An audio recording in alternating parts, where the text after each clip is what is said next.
My mother didn't whisper it. She said it loud enough for the entire room to hear, "I wish you were never born." Conversations snapped shut. Glasses stopped midair. Even the music seemed to choke, and I just stood there feeling every pair of eyes swing toward me, waiting to see if I would crumble like they always assumed I would. But something else rose instead, something that had been silent for years. I lifted my head, ready to answer her in a way no one expected, because the moment she tried to erase me was the moment I learned a truth she never wanted me to know. I grew up in a 2-story house on a quiet street in Rochester, the kind of place people describe as stable, peaceful, predictable. And maybe it was for everyone except me. From as early as I can remember, there was an unspoken order in our home, a gravitational pull that everything seemed to orbit around. And it wasn't me. It was my younger sister Ashley, the golden one, the girl whose name could brighten my mother's face faster than sunlight hitting a window. If Ashley sneezed, Mom fetched tissues like she was aiding a national treasure. If Ashley brought home a ribbon, any ribbon, even the kind every kid got just for showing up, Dad announced it across dinner like breaking news. And whenever I achieved something, even something real, something earned, the reaction was always the same, polite, brief, a soft pat on the back before the spotlight swung right back where it belonged. I remember the year I won first place at the regional math competition. I was 14. I carried that certificate home like it was the most fragile thing in the world, terrified the corners would bend. Mom didn't even look up from the laundry basket when I laid it in front of her. "That's nice," she murmured, then added Ashley's volunteering at the hospital today. "Isn't that wonderful? She's making real impact." Real impact. Those 2 words became the measuring stick she used for everything. Saving lives, caring for people, having a purpose, and apparently nothing I did, even if it kept our actual lives functioning, qualified.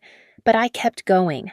I worked early mornings at a coffee shop through high school, rushing from school to shift to home, where I would still study until my eyes burned. In college, I took on 3 jobs tutoring cleaning offices, restocking shelves, because our bills didn't pay themselves. And my parents never asked how I managed. They only asked when the payments were due. Some nights, when I stayed late at the cafe, I'd wipe down tables and imagine what it would feel like to be seen. Not celebrated, not even that. Just seen. But I learned to live with the silence. I learned to survive inside it. Years later, when I got into Stanford for my MBA, my advisor cried harder than my mother did. She just nodded, murmuring something about Ashley's rotations in the ER, as if my acceptance was a minor footnote in Ashley's ongoing saga of excellence. Still, a small part of me believed things would change, that maybe success at that level would finally tilt the scales. And for a moment after graduation, I let myself hope. I chose Seattle because it felt like a clean start, a city built on ambition lit by glass towers and rain-soaked determination. I thought maybe coming home with a Stanford MBA and a consulting offer in hand would make them proud. Maybe they'd see me for who I had become. I didn't know the dinner at Delmonico's would prove just how wrong I was. The week after graduation felt like a blur of congratulations from people who had actually witnessed my work. Professors who'd mentored me, classmates who'd pulled all-nighters beside me, coworkers who knew how many deadlines I'd carried on my back. For once, I let myself believe that maybe this time my parents would meet me halfway. Maybe they'd show up not out of obligation, but pride. So I booked the private room at Delmonico's, a place I'd only ever walked past on my way to cheaper meals. Crisp linens, soft gold light stemware that sparkled like it had never known a fingerprint. I covered everything: the food, the wine, the room deposit. It wasn't extravagance, it was me trying to build a bridge I still believed could exist. My colleagues arrived first, warm and chatty, the kind of people who ask about your dreams like they're rooting for you. My manager shook my hand and whispered, "Tonight's yours. Enjoy it." And for a brief moment, I forgot the heaviness lodged in my chest. Then my parents walked in. My mother's heels clicked like she owned the place. My father's expression carried that familiar blend of polite indifference and calculated distance. They came empty-handed, no flowers, no card, not even a soft congratulations. If they were proud, they hit it with the precision of surgeons. Still, I greeted them with the smile I'd practiced for years. polite, controlled, hoping. Introductions began my manager, my professors, classmates who genuinely liked me. Compliments followed in easy waves. "You must be incredibly proud of Claire," one professor said. "A Stanford MBA isn't something you stumble into." My mother's smile thinned. "We're proud of both our daughters," she answered lightly. "But Ashley, she's saving lives in the ER. That's real impact." Her voice coated the words with a sweetness that felt like poison on my skin. Another colleague chimed in, trying to steer things back to me. "Claire carried our whole intern team last quarter. I don't know how she does it." My father chuckled, actually chuckled. "She's clever, sure. But what Ashley does, that's meaningful work." The conversation died. Forks hovered midair. Even my classmates who barely knew the dynamics felt the temperature drop. I forced myself to breathe through the embarrassment, smiling until my cheeks ached. But inside, something was cracking, not just from what they said, but from realizing how rehearsed it seemed, how effortlessly they dismissed me, like they'd been waiting for a chance to redirect the spotlight. Then my manager stood to give a toast, gentle, thoughtful, the kind of praise I never expected to hear spoken about me. My chest tightened as he said, "Claire is one of the most capable young consultants I've worked with. She's destined for great things." The applause washed over me, and I turned toward my parents, just needing a glance, a flicker, a spark of pride. Instead, my father leaned back and murmured, "Compared to a doctor, it doesn't measure up." Something inside me shifted, like a floorboard finally giving way after years of strain. And then, in one effortless breath, my mother delivered the sentence that would split my world open. "You know, sometimes I wonder why Claire takes things so seriously. Ashley never causes this kind of drama." I felt the room tilt. I didn't know it yet, but I was seconds away from hearing the words that would unravel everything I thought family meant. When the words finally came, they didn't come as a shout. They came softly, almost casually, the way someone might comment on the weather. "I wish you were never born." For a heartbeat, I didn't register them. The room felt too bright, too quiet, too still. Then the meaning sank in, sharp and cold. My mother wasn't just frustrated or tired or being dramatic. She meant it. She said it with the same ease she used when ordering coffee. A fork clattered somewhere near the end of the table. Someone gasped. My throat tightened, but nothing came out. I felt every pair of eyes on me, waiting to see what the sensible one, the quiet one, the one who always swallowed everything would do next. Instead of crying, I simply pushed my chair back. The scraping sound cut through the silence like a blade. "Excuse me," I managed, though my voice felt like it belonged to someone else. I didn't look at my mother. I didn't look at my father. I didn't even look at my manager, who half rose from his seat as if to follow. I just walked out, heels hitting the hardwood floor in sharp, uneven beats. By the time I stepped outside, the Seattle night wrapped around me like a curtain, cold air catching the edges of my breath. Rain had begun to fall, not heavy, just enough to blur the city lights into streaks of gold and blue. I stood there on the sidewalk, the sound of distant traffic humming in my ears, and for the first time in my life, I felt completely untethered. Not free, not yet. Just severed. I didn't cry. I thought I would, but nothing came. Nothing. Instead, there was only a numb, echoing exhaustion, one that had been building for years, maybe even decades. Every memory flashed by the forgotten birthdays, the laundry basket congratulations, the financial obligations I carried without question. Suddenly, all of it felt unbearably heavy. By the time I reached my apartment in Bellevue, my blazer was damp and my hands were shaking faintly. I kicked off my heels, sat on the floor in the dark, and stared at the blinking router light like it might tell me what to do next. My phone buzzed 11 missed calls from Mom and Dad and a single text. "You embarrassed us." "I hope you're proud of yourself." Proud. The word twisted in my chest. Proud was something they never felt for me, but expected me to feel for them. Something inside me gave way, not with a snap, but with a quiet, steady shift.